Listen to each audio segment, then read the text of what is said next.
হযরতে মা ফাতেমা রাদিয়াল্লাহু তাআলা আনহা।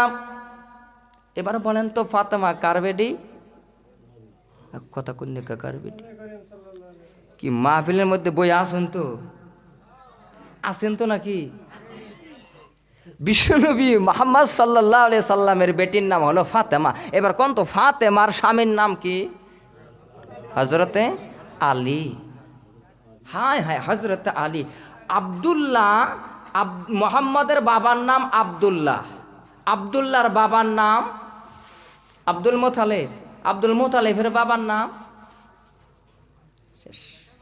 কোন জায়গায় তাও 4 জনের নাম কয়, এনে তো একজনের নাম কইলো।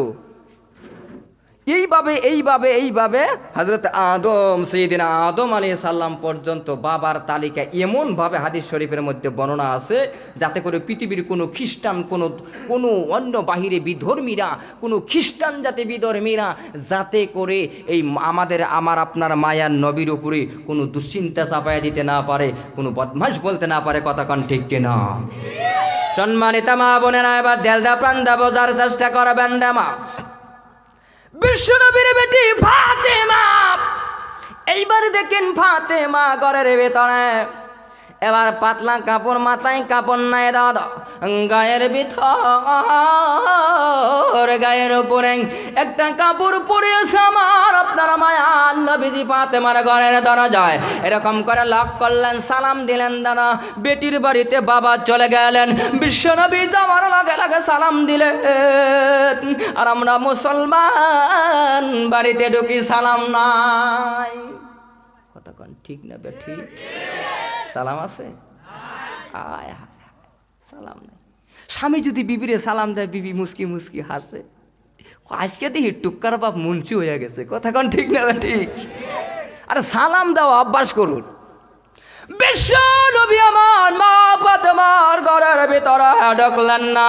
ঘরের দরজার মধ্যে এরকম লক করার লগে লগে রে দাদা, অপদ্দানের মা বোনেরা, এই ওয়াজটা ভালো করে রাখার চেষ্টা করবেন না মা। এই ওয়াজটা যদি আপনি আমল করতে পারেন না, আপনি জান্নাতে যেতে সহজ হয়ে যাবে। বিশ্ব নবী এবার বললেন, ফাতেমা ঘরের দরজাটা খুলে দাও, তোমার সঙ্গে একটু আলাপন আছে, কথা বলি। মা ফাতেমা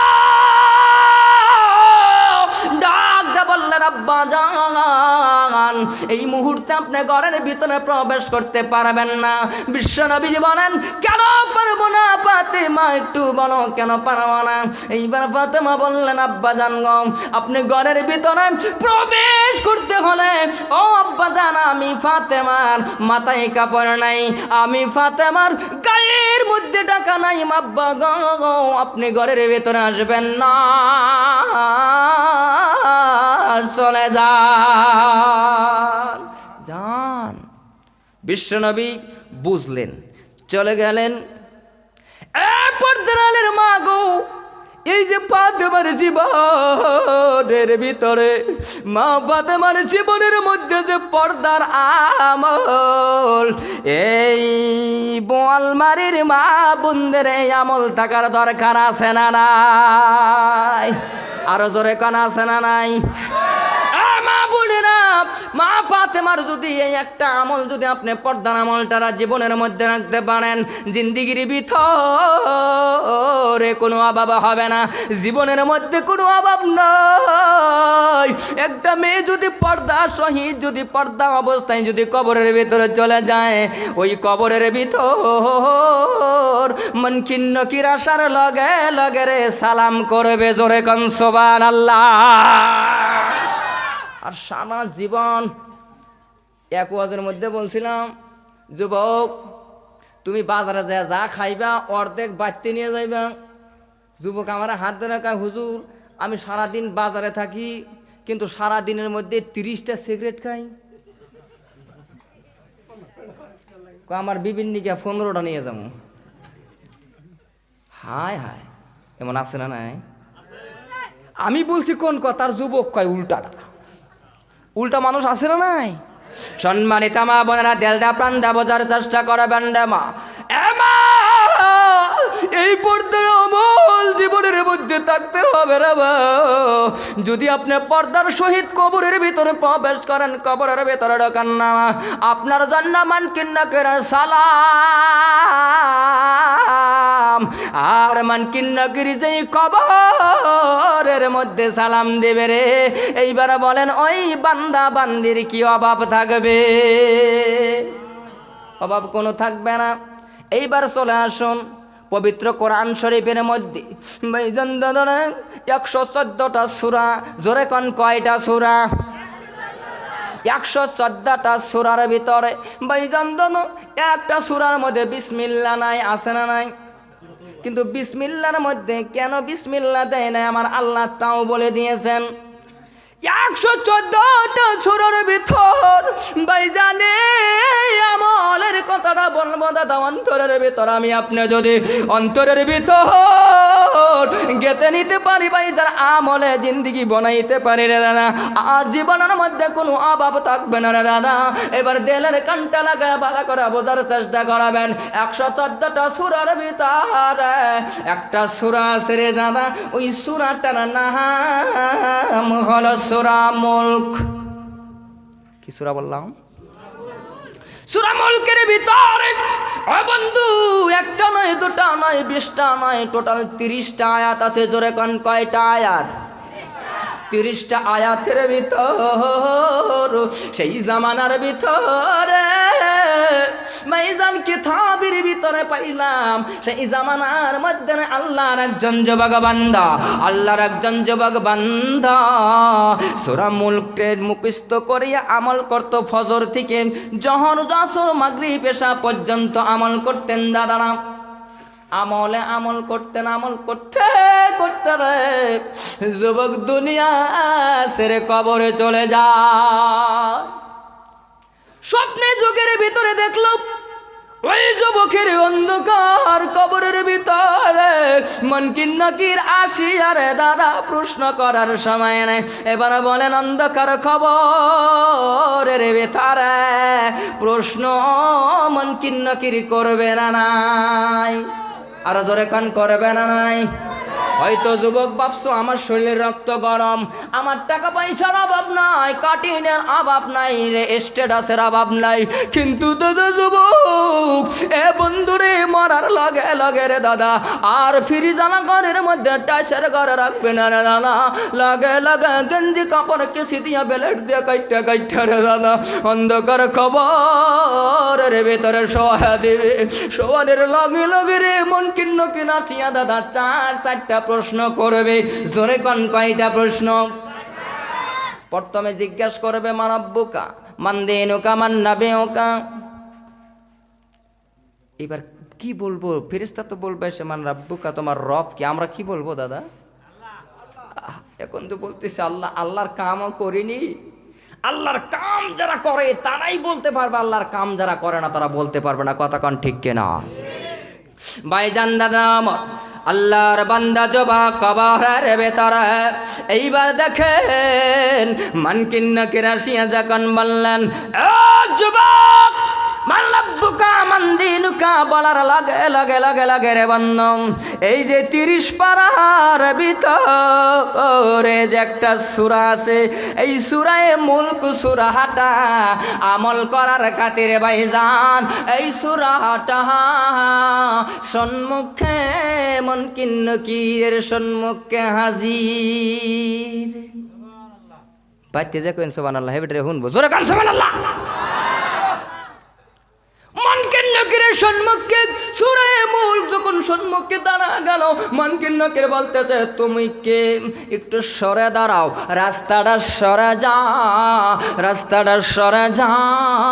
ওই কবরের ভিতরে আল্লাহর বান্দা যুবক কোরআনে কারীম বলতেছেন মুনকির নাকির শুনে নাও, শুনে নাও, যেই কবরের ভিতরে প্রবেশ করবারে মুনকির নাকির ফেরেশতা আল্লাহর শোনা নাও, আমরা হলাম আল্লাহর লাউহে মাহফুজ থেকে নবীকে আমার আল্লাহ পৃথিবীর জমিনের মধ্যে পাঠিয়ে দিয়েছেন তোমরা জানো না? আমাকে 30টা আয়াত আমার নাম মুলক আমাকে আমল করতো রে 5 ওয়াক্ত নামাজের সময় এত আমল করতো প্রত্যেকটা দিন তেলাওয়াত করতো প্রত্যেকটা সময় দেখে দেখে তেলাওয়াত করতো না না না না যাও এই মুহূর্তে যাও এই যুবকের কবরের ভিতর আসতে পারবা না হায় হায় আর কত কম জোরে কোন সুবহানাল্লাহ হাতটা এমন করলে বুঝবেন যে সুবহানাল্লাহ কোন লাগবে ঠিক আছে মুনকির নকিরে বাধা করে দিলে সূরা মুলক বাধা করে দিলেন আহারে 30 আয়াতের সূরা মুলক আমার জিন্দেগি আমার আপনার জিন্দেগির ভিতরে আমল করার দরকার আছে না নাই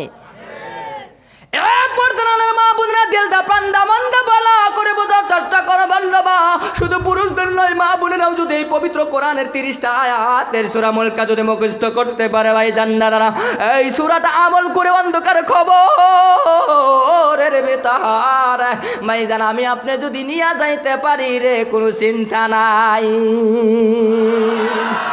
মুনকির নকির চলে গেলেন যে বলতেছেন আল্লাহ কোন বান্দাই কবরের মধ্যে ঢুকছে আমাদেরকে যাইতে দেয় না কে যাইতে দেয় না পৃথিবীর জমিনের যে আপনি কোরআনে কারিমের যে অক্ষর ওই কোরআন রাস্তা আটক করে দিছে আল্লাহ বললেন কোরআন আটক করে দিল কারণ কি কোরআনে কারিম বলতেছে আল্লাহ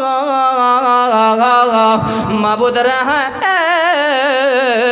আপনার বান্দা সারাটা জীবন আমল করতো আমাকে আমল করতো যতক্ষণ পর্যন্ত আপনি আপনার বান্দাকে মাফ না করে দিবেন না আল্লাহ ততক্ষণ পর্যন্ত আমি কোরআন এখান থেকে সরব না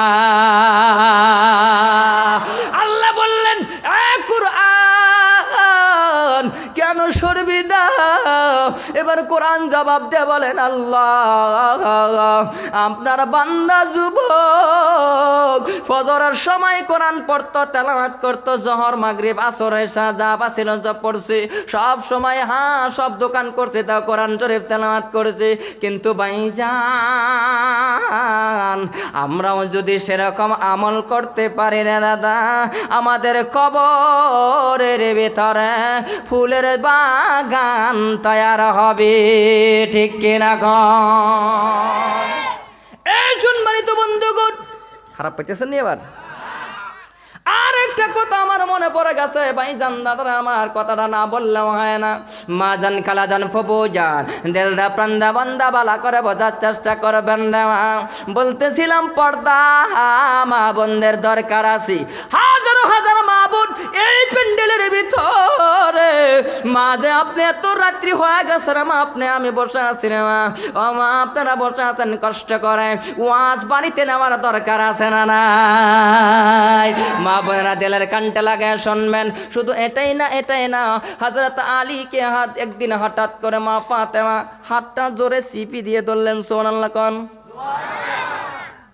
কত মিল আসাল স্বামী স্ত্রীর আর বর্তমান জামানার মধ্যে দাদা নাই আমরাও তো স্বামী স্ত্রীর মিল স্বামী আর স্ত্রীর সাথে কোনো মিল নাই ঠিক কিনা কোন তার মানে যারা যারা ঠিক কইছেন মিল নাই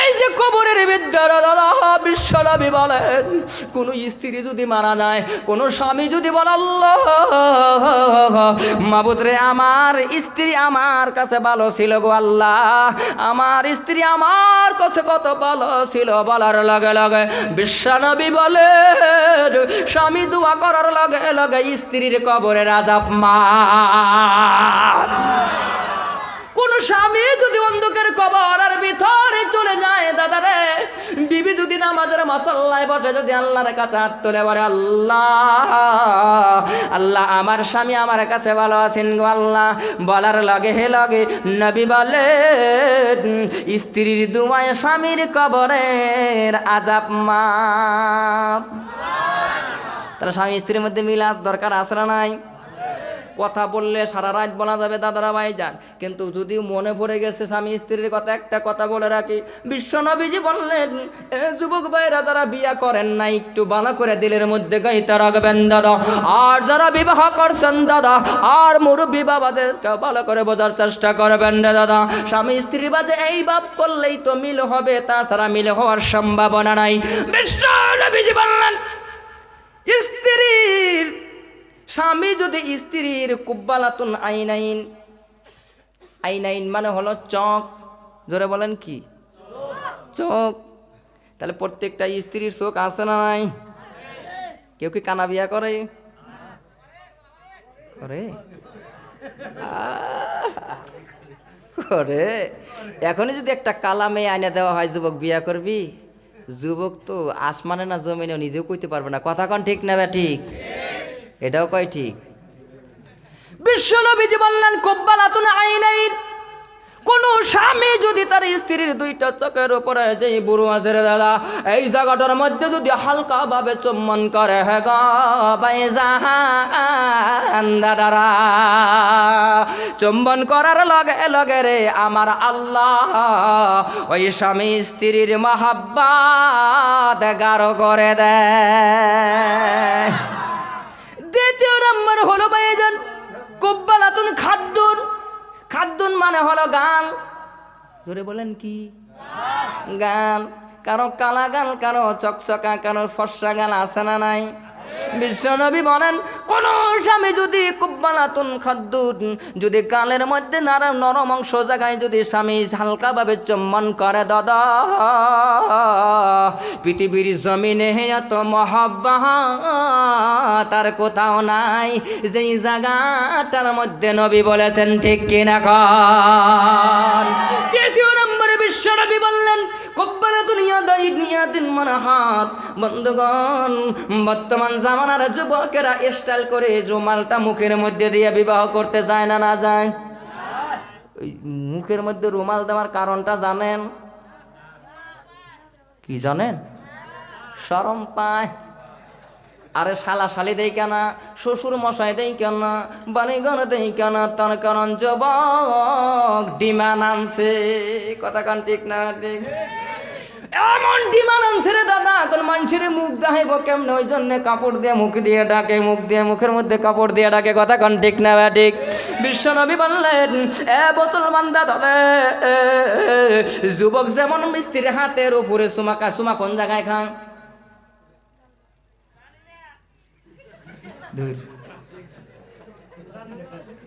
জানেন না?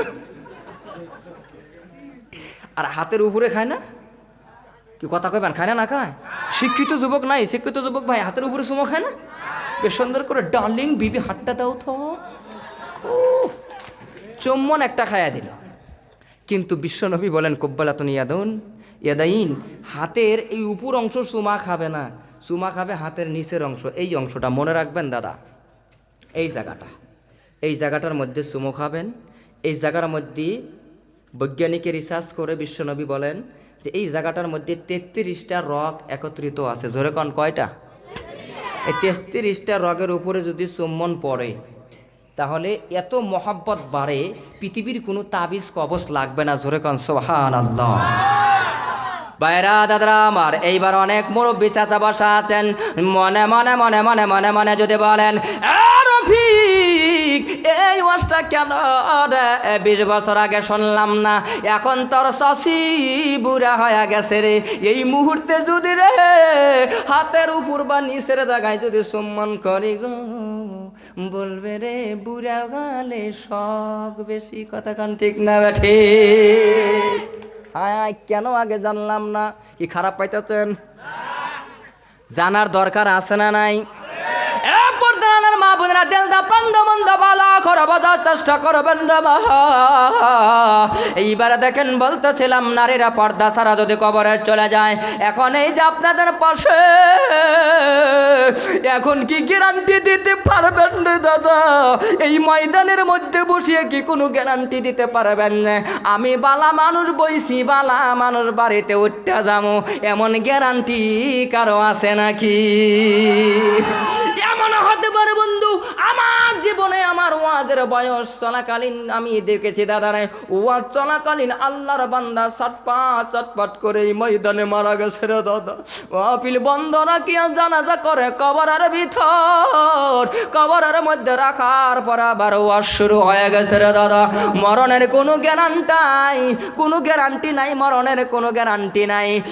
মুসলমান সেই জন্য পর্দানালের মা গো, বেপর্দা ভাবে যদি কবরের ভেতর আসা হয়, এইবার দেখেন বলতেছিলাম হযরত আলীর হাতখানা চিপা ধরেছেন, মা ফাতেমা ধরে বলতেছেন, স্বামী ও স্বামী গো, আমি ফাতেমার একটা ওয়াদা আপনার মানতে হবে। কয়টা ওয়াদা? হযরত আলী ডাক দা বললেন, ফাতেমা বলো বলো কি ওয়াদা তোমার, বলো বলো বলো। ফাতেমা বললেন, স্বামী গো, জীবনে আমি কিছুই চাই নাই আপনার কাছে, কিন্তু একটা ওয়াদা আপনার করতে হবে। আমি ফাতেমার হাত ধরে আপনি একটু ওয়াদা করেন। হযরত আলী বললেন, বলো বলো বলো বলো কি বলবা? মা ফাতেমা বললেন, স্বামী গো শোনে না, ও স্বামী গো, ও স্বামী, আমি ফাতেমার একটা ওয়াদা আপনার মানতে হবে। আমি ফাতেমা যেদিন দুনিয়া থেকে ইন্তেকাল করব, দুনিয়া থেকে বিদায় হয়ে যাব, কিন্তু স্বামী গো, আমি ফাতেমা কি দিনের বেলায় আপনি দাপন করবেন না, দিনের বেলায় আমাকে গোসল করাবেন না, দিনের বেলায় আমাকে কাপড় পরাবেন না। স্বামী গো, এই ওয়াদাটা আপনার মানতে হবে। স্বামী গো, আমাকে দিনের বেলায় না করে আমাকে রাত্রি বেলায় আপনি দাপন করাবেন। ও স্বামী, স্বামী গো, আপনি যদি আমাকে রাত্রিবেলায় দাপন করবেন কিনা কোন ওয়াদাটা আপনার দিতে হবে। হযরত আলী এক প্রাণে মনে এবার মেনে নিলেন, ফাতেমা তোমার ওয়াদা আমি গ্রহণ করলাম, তোমার আগে যদি আমি আলী ইন্তেকাল করি রে ফাতেমা, ওয়াদা মানতে পারবো না। আর আমার আগে যদি ফাতেমা তুমি দুনিয়া থেকে বিদায় হয়ে যাও, ফাতেমা কথা দিলাম, আমি আলী বেঁচে থাকতে, আমি আলী বেঁচে থাকা পর্যন্ত তুমি ফাতেমাকে দিনের বেলায় কোনো দাপন করা হবে না, রাত্রি বেলায় দাপন করা হবে। জোরে কোন সুবহানাল্লাহ। পর্দানের মা, এই যে ফাতেমার জিন্দেগির ভিতরে একটা পর্দার আমল রে, এইবার বলেন মা বোনদের এই পর্দার আমলটা থাকার দরকার আছে না নাই? মা বোনেরা দুইটা হাতে পায়ে ধরে বলে, যাই রে মা, পর্দা ছাড়া কবরের ভেতরে চলে আসবেন না, চলে আসবেন না। বন্ধুগণ ভাইরা, আমল ছাড়া কবর আসলে বেজাল আছে, আমল ছাড়া কবর আসলে জুলুম আছে। বন্ধুগণ, আমল ছাড়া কবরের ভেতরে আসলে দুই পাশের মাটির চাপ দিয়ে ধরবে। আমার ভাইরা দাদারা, বেশি লম্বা করবো না রে দাদা। বন্ধুগণ, আমি বলতেছিলাম, ও দাদা, আমরা হাত তুলে দেখাইছি আমরা সবাই ইমানদার, কথা কন ঠিক কিনা? না গম ধরছে? হাত তুলে দেখাইছি আল্লাহ ইমানদার, ইমানদার। কিন্তু বন্ধু, আমাদের ইমানদার আর পশু পঙ্খী জঙ্গলের ভিতরে আমার আল্লাহ যে আরো বিভিন্ন জাতি সৃষ্টি করলেন, তাদের ইমানটা দেখেন। কলকাতার জমিনের মধ্যে দাদারে মাহফিল করে ফ্লাইটে আসার সময় রে দাদা, বন্ধুগণ, বিশাল একটা লাইব্রেরি কলকাতার জমিনে আছে। সেই লাইব্রেরির ভিতরে আমি দেখার জন্য চলে গেলাম না দাদা। সেই জায়গার মধ্যে যাওয়ার সাথে সাথে সাথে একটা কিতাব দেখলাম না দাদা। কিতাবটার নাম হইল মাদারিজিন নবুওয়াত। তো আমি বললাম যে কিতাবটা কিনা নেই, কিনা নিয়া আর বসেই তো থাকবো নাকি, ফ্লাইটের মধ্যে, ট্রেনের মধ্যে বা প্লেনের মধ্যে বসেই থাকবো, কিতাবটা পড়বো। তো কিন্তু কিতাবটার মধ্যে এমন একটা কথা পাইলাম, একটা ঘটনা পাইলাম। ঘটনাটা কি কবু? এমন ঘটনাটা খুব ভাল লাগলো, মানে ইমানের ঘটনা। ঘটনাটা এই সিস্টেম লেখা আছে যে জঙ্গলার থেকে একটা সাপ বিশ্বনবীকে দেখার জন্য জঙ্গলার থেকে বারিশ, শুধু ইমান আনার জন্য, কলেমা পড়ার জন্য। জোরে কোন সুবহানাল্লাহ। শুরু করে দিলাম পড়া। পড়তে পড়তে পড়তে পড়তে সাপ ধীরে ধীরে ধীরে ধীরে আমার আপনার নবীর বয়স, বিশ্ব নবীর বয়স যখন 8 বছর, খেজুর গাছের নিচে বসা। ভাইজান দাদা আমার, এবার সাপ ধীরে ধীরে ধীরে ধীরে ধীরে ধীরে বিশ্ব নবীজি খেজুরের গাছের নিচে বসা দাদা গো, সাপ ধীরে ধীরে ধীরে ধীরে নবীর কাছে চলে গেল। যাওয়ার লগে লগে লগে দাদা গো, সাপের কিন্তু দাদারে কান্নাই কান্নাই। সাপ জিব্বার দ্বারাই শুনতে পায়, সাপ জিব্বার দ্বারাই ঘ্রাণ পায়, সাপ জিব্বার দ্বারাই অনুভব করতে পারে। সাপ বিশ্বনবীর সম্মুখে যাওয়ার পর দুইটা জিব্বা বাহির করারে আমার আপনার মায়ার নবীকে বুঝাইতে যায়, নবী গো আমি আসলাম কালেমা পড়ার জন্য, আমাকে কালেমা পড়াইয়া দেন। কিন্তু নবী কি এগুলা, নবী কি বুঝে? সাপ তো কথা বলতে পারে না, নবীজিও বুঝে না, কিন্তু সাপ ঢুলে আগাইতে আগাইতে যায়, নবীও ভয় পায়, হাত দুইটা এরকম করে বাস করে, নবীজি ভয় পায়। সাপ আবার আগায়া যায়, জিব্বা বাইর করে, কিন্তু আমার মায়ার নবী ভয় পায়। ঘটনা পড়লে মানে বইয়ের মধ্যে পড়তেছি। দাদারা আমার বিশাল বড় দামি কথা আছে ঘটনার ভিতরে ভাইজান, দিলটা নরম করে দিয়ে আমি বলছিলাম আমরা সবাই ইমানদার কিনা দাদারে আমার। সেবার সাপটা জবান দিয়ে আল্লাহর কাছে বলে, আল্লাহ মালিক গো, তোমার বন্ধু হাবিব ভয় পায়, ওগো আল্লাহ আমার জবান যদি আপনি খুলে দিতেন আল্লাহ, তোমার বন্ধু মুহাম্মদের লগে আমি এই মুহূর্তে কথা বলতাম। আল্লাহ বলে, যা আমার বন্ধুর পক্ষে গেছো যা। বিশ্বনবীর সুন্নতকে যারা মহাব্বত করবে দাদা, মুখে দাঁড়িয়ে রাখবে দাদারে, টুপি মাথায় দিবে দাদা, সুন্নতে লেপাস পরে দান করাবে ভাইজান দাদারা, পাঁচ ওয়াক্ত নামাজ যারা পড়বে মেসাওয়াক করবে দাদারে, বিশ্বনবীর যত সুন্নত আছে আমলের ভিতরে যে সেই শরীরের মধ্যে যদি আমরা ফিটিং করতে পারি রে দাদা, বিশ্বনবীকে অনুসরণ করার লগে লগে লগে লগে রে দাদা আমার আল্লাহ কবর আযাব মাফ করে দিবে। মুসলমান দিলটা প্রাণ মন বোঝানোর চেষ্টা করবেন না, আমি এইবার আর বেশি লম্বা করব না বন্ধুগণ, এবার বোঝার চেষ্টা করবেন। সাপ আল্লাহর কাছে বললেন, আল্লাহ আমার জবানটা আপনি খুলে দেন খুলে দেন। আল্লাহ তাআলা বিশ্বনবীর সঙ্গে কথা বলবে দেখে জবানটারে খুলে দিলেন। এবার সাপ বলতেছেন, নবী গো আমি আসছি আপনার কাছে কালেমা পড়ার জন্য, আমাকে পড়ে দেন লা ইলাহা, আর জোরে লা ইলাহা লা ইলাহা লা ইলাহা লা ইলাহা লা ইলাহা লা ইলাহা ইল্লাল্লাহু মুহাম্মাদুর রাসূলুল্লাহ। ভাইরা আমার ভালো করে মনে রাখবেন, সর্বশেষ বয়ানের শেষে আমি এই ঘটনাটা আপনাদেরকে শুনে যাবো ইনশাআল্লাহ, যদি রাত পোহায়ও যায়, ঠিক না কোন ভাইজান দাদারা? এবার চলে আসুন বন্ধুগণ, এই জায়গার মধ্যে আমরা যারা বসছি দাদা, আমি রফিকের সঙ্গে হাত তুইলে একটু দেখাইবেন না না, আমি রফিকের মতো বাবা নাই কার কার? আল্লাহ প্রত্যেকটা বাবাকে কবর আযাব মাফ করো, জোরে বলেন আমিন। ভাইজান মা কার কার নাই একটু হাত তুইলা দেখান। আল্লাহ তাআলা মার কবর কানা জান্নাতের বাগিচা বানায় দাও, জোরে বলেন আমিন। এ বন্ধু যুবক কে আসরে এমন যুবক বান্দা বান্দিয়া জনে, মা নাই বাবা নাই এমন বান্দা আছেন না নাই? একটু দেখাইবেন দাদা, মা নাই বাবা নাই। বন্ধুগণ একটু হৃদয়টা নরম করে দিবেন, দিলটা নরম করে দিবেন দাদারা আমার। বন্ধুগণ অন্নাসি আজমাইন, জান্নাতে কারা যাবে আর জাহান্নামে কারা যাবে দাদারা? দিনটা একটু নরম করে দিবেন রে দাদা।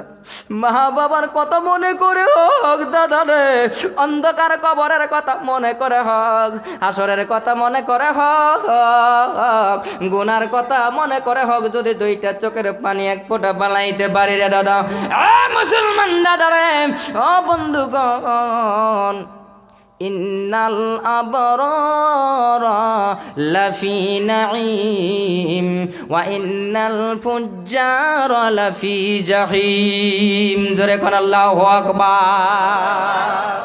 যারা সৎ আমল করবে তারা জান্নাতি, যারা বদ আমল করবে তারা জাহান্নামী। বন্ধুগণ, এই জায়গার মধ্যে বসছি আমরা দাদা সৎ আমল করার জন্য ওয়াদা করে যাব। তার কারণ ইন্নাল আবরারা লাফি নাঈম ওয়া ইন্নাল আবরারা লাফি জাহিম। সৎ আমল করলেই জান্নাতে, বদ আমলেই জাহান্নামী। এ মুসলমান নানারা, এইবার বলেন, এইবার শুনুন, এই যে কবরস্থানের একটা ঘটনা আমি আপনাদেরকে শোনা যায় না, বাস্তব ঘটনা। বন্ধুগণ, একটু দিলটা নরম করে দিবেন রে বাজান। এইবার আল্লাহর ওলি রাস্তা দিয়ে হেঁটে হেঁটে যায়, যাওয়ানোর সময় এরকম বিশাল বড় একটা কবরস্থান, গোরস্থান কন না কবরস্থান কন, গোরস্থান কবরস্থান যেটাই বলেন না কেন বাজান দাদারে, আল্লাহর ওলি হাঁটিয়া হাঁটিয়া যায়। ওই গোরস্থানের পাশ দিয়া যাওয়ার পরে ওই গ্রামটার মধ্যে রাত্রি যাপন করলেন দাদা। বন্ধুগণ, একটা ওয়াকে আপনাদেরকে বোঝানোর চেষ্টা করছি রে দাদা। বন্ধুগণ, আল্লাহর ওলি ঘুমিয়ে আছেন। এবার ঘুমের ভেতরে, স্বপ্নের ভিতরে তাকায়া দেখে ওই কবরের মধ্যে রে নেকি বন্টন করার জন্য হাজার হাজার মানুষ লাইন করছে। হাজার হাজার মানুষ লাইন ধরছে রে দাদা। লাইন ধরার লগে লগে লগে লগে আল্লাহর ওলি লক্ষ্য করে তাকায় দেখে রে দাদা, একজন মেয়ে মানুষ, মহিলা মানুষ রে, নূরের একটা লাল রঙের একটা চাদর গায়ে দিয়া, চিকমিকি একটা চাদর গায়ে দিয়া দাদা কবরের উপরে বসে আছে। কিন্তু মহিলাটা না ওই মুখ জবানের মধ্যে মুস্কি মুস্কি হাসি। হে বাজাল্লাই, কি জন্য ঘটনাটা আমার মনে পড়ে গেছে রে দাদা। অনেকের বাবা নাই, অনেকের মা নাই, অনেক ভাইয়ের আছে রে মা নাই বাবা নাই। আজকে কে আমল করতে জানলে দাদা, কোন আমল করতেছেন একটু হিসাবটা মিলান দাদা। বাবা কবরে, মা কবরে। আজকে না দেখেননি ওই মহিলার মতো রে কবরের মধ্যে বসে বসে মুসকি মুসকি আসে কিনা। এইবার আল্লাহর ওলি স্বপ্ন দেখলেন না, স্বপ্নে দেখার লগে লগে লগে লগে হাঁটতে হাঁটতে, স্বপ্নের মধ্যেই হাঁটতে হাঁটতে পুরা কবরস্থানের চতুর্পাশে ঘুরতে লাগলেন। ঘুরতে ঘুরতে ঘুরতে গো ওই মহিলার কাছে যে জিজ্ঞাসা করলেন, মা ও মহিলা, সারা গোরস্থান বাসীরে লাইন করেছে একটা একটা করে ফেরেশতার কাছে নেকি নেওয়ার জন্য, কিন্তু মা আপনি কেন চাদর মুড়ি দিয়ে এই কবরের উপরে বসে আছেন একটু বলেন। আপনি পৃথিবীর জমিনে কি এমন আমল করছো রে মা, আপনি একটু বলেন। প্রত্যেকটা মানুষ লাইন করছে রে নেকি নেওয়ার জন্য, আপনি কি আমল করে আসছেন না মা একটু বলেন। ওই মা হাসি দিয়ে বলতেছেন, মেয়েটি বলে, ওগো আল্লাহর ওলি, ওগো আল্লাহর ওলি, শোনে নাও, পৃথিবীর জমিনে রে আমি এমন কোনো আমল করি নাই। আমার একটা নেককার সন্তান পৃথিবীর জমিনে ছেড়ে আসছি। ওই সন্তানটা কিন্তু একটা দোকান করে, গালামালের দোকান, কিন্তু আমার সন্তানটা দোকান করে ঠিক, কিন্তু আমার সন্তানটা ওই দোকানের মধ্যে বসে বসে পবিত্র কোরআন তেলাওয়াত করে রে। এক ওয়াক্ত নামাজ কালে না, 5 ওয়াক্ত নামাজ পড়ে রে, কোরআন তেলাওয়াত করে রে। এইবার ওই কোরআন তেলাওয়াতের যত নেকি হায় আমি মা কবরে বসে বসে পাই।